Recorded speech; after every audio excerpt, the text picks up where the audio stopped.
Aplicación. En la aplicación nos preocupamos de relacionar la Biblia con la vida actual. Esto implica ver cómo la Biblia, escrita para audiencias iniciales hace miles de años, se relaciona con las audiencias de hoy y cómo debemos responder a ella. ¿Tienen las escrituras relevancia para hoy? De ser así, ¿cómo se determina esa relevancia? ¿Cuál es el significado de la Biblia para nosotros? ¿Cómo determinamos cómo deberíamos responder? Aprendimos que existen varias brechas entre los tiempos bíblicos y la actualidad. Una de esas brechas es la distancia histórica entre los escritos bíblicos originales y la actualidad. ¿Cómo se relaciona con nosotros ahora las palabras de Dios dadas a Abraham hace 4000 años? ¿Deben imponerse a los cristianos de hoy todas las estipulaciones de la ley del Antiguo Testamento? Si no, ¿qué relevancia? Si la hay, ¿tiene la ley para la época actual? Otra brecha que tiene y que plantea problemas en la aplicación de las escrituras hasta el día de hoy es el contexto cultural de la Biblia, que a menudo difiere de los intérpretes de la Biblia de hoy. Cada escritor humano de los libros de la Biblia escribió para audiencias particulares en su época. ¿Cómo se relacionan entre entonces sus palabras con el público actual? ¿Sus mensajes se relacionan con nosotros de la misma manera que se relacionan con esas audiencias originales? El Nuevo Testamento deja claro que el Antiguo Testamento sí tiene relevancia actual. Por ejemplo, Pablo escribió que las palabras de Dios le contó a Abraham por justicia. Eso está en Génesis 15:6. No solo fueron escritas para él, sino también para nosotros. Es lo que Pablo argumenta en Romanos capítulo 4, versículo 23 al 24. En la misma epístola, Pablo declaró, porque todo lo que se escribió en el pasado, para enseñanza se escribió a fin de que mediante la paciencia y la consolación de las escrituras tengamos esperanzas. Varios acontecimientos en el peregrinaje de Israel por el desierto ocurrieron como ejemplo para que no fijemos nuestro corazón en cosas malas como ellos, 1 Corintios 10:6. Y estas cosas le sucedieron como ejemplo y fueron escritas para amonestaciones para nosotros, versículo 11. Seguramente la Biblia es relevante, ya que es la palabra de Dios y es viva y activa, penetra el alma y juzga los pensamientos y las actitudes del corazón, Hebreos 4:12.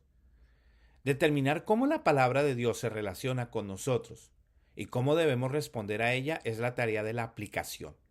La aplicación es un puente entre el significado bíblico y las situaciones de la vida actual. Principios de aplicación. Primero, crear una aplicación basándose en la interpretación. Asegúrese de que la aplicación surja directamente de una interpretación adecuada. Como hemos explorado anteriormente, nuestras aplicaciones deben basarse directamente en el significado y la relevancia del texto para su audiencia original a la luz del propósito del libro. 2. Determine lo que se esperaba de la audiencia original. Dado que los autores humanos de la Biblia escribieron a audiencias particulares acerca de situaciones particulares, tenían ciertas expectativas de sus lectores. Entonces, como primer paso en la aplicación es importante preguntar qué aplicaciones esperaban los escritores de sus lectores iniciales. A veces se dan mandamientos en el Nuevo Testamento que están claramente indicados para todos los creyentes de la era de la iglesia. En Éfeso, los cristianos a quienes Pablo escribió eran miembros del cuerpo de Cristo, tal como lo son los creyentes de hoy. Por lo tanto, mucho de lo que Pablo escribió en esa epístola es directamente aplicable a los cristianos de hoy. Los mandamientos, amonestaciones y exhortaciones para los efesios también son directivas para todas las generaciones de creyentes desde aquel entonces. Base la aplicación en elementos que los lectores actuales comparten con la audiencia original.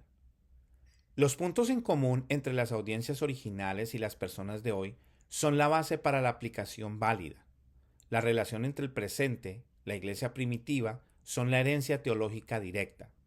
Ambos pertenecen a la Iglesia Universal y ambos dependen de la autoridad apostólica para guiarse en la fe y la práctica. El mandamiento en Colosenses 3:2, pongan su atención en las cosas de arriba, y el mandamiento en el versículo 9, no se mientan unos a otros, son tan relevantes y autoritativos para los cristianos de hoy como para los creyentes en Colosas hace 2000 años. Sin embargo, el mandato de Dios a Israel en el desierto de recoger maná 6 días a la semana es obviamente un caso histórico específico en el que Israel y la Iglesia tienen poco en común, aparte del hecho de que ambos son pueblo de Dios. Reconocer cómo varía la obra de Dios en diferentes tiempos. Dado que los tratos de Dios con la humanidad han diferido en una dispensación a otra, debemos ser conscientes de esas diferencias al buscar aplicar la Biblia. Por supuesto, algunas cosas nunca cambian. Por ejemplo, el mandamiento de amar al prójimo no solo se da en la ley del Antiguo Testamento, sino también en el Nuevo Testamento.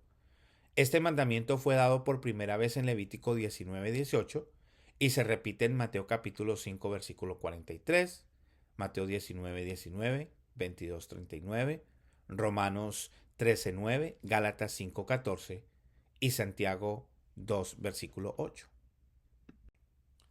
Determinar qué es normativo hoy. Debemos tener cuidado de no generalizar para hoy todo lo que sucedió en los tiempos bíblicos. Esto es especialmente cierto en los pasajes narrativos de la Biblia que relatan experiencias peculiares de individuos en sus casos aislados. Porque Dios ha hecho algo en el pasado para un individuo, no significa que podemos esperar que Él haga lo mismo por nosotros. No esperamos un viaje al tercer cielo como el del apóstol Pablo en 2 Corintios 12 del 1 al 10. Debemos ver si el principio del pasaje se enseña en otra parte. Si se considera lo que le pasó a alguien en los tiempos bíblicos es normativo para todos los creyentes, debe estar en armonía con lo que es enseñado en otras partes de las Escrituras.